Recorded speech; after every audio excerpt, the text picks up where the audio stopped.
Hello, আসসালামু আলাইকুম। Hello guys, আজকে আপনাদের সাথে শেয়ার করব মাটন কষা রেসিপি।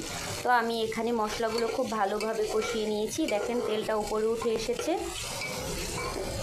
খুব ভালোভাবে উপরে উঠে এসেছে মশলাগুলো।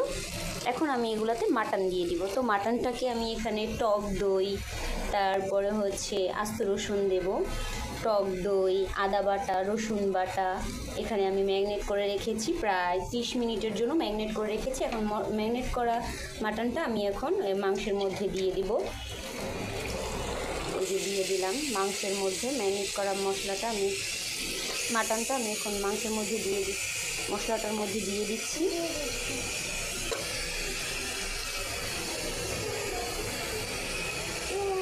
দিয়ে দেওয়ার পরে এখন আমি খুব ভালোভাবে নেড়ে দিব।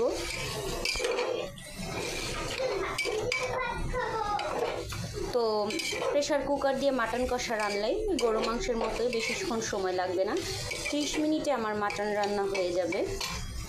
তো এখন আমি এটাকে ঢেকে কষা 6টা সিটির জন্য অপেক্ষা করব। দেখেন কষানো হয়ে গেছে, আমি একটু ঝোল দিয়েছি। এখন এটা ঢেকে 6টা সিটির জন্য ওয়েট করব। তার মধ্যে আলু দিয়ে দিব আর আস্ত রসুনগুলো দিয়ে দিব, তারপরে হয়ে যাবে আমাদের মাটন কষা রেসিপি।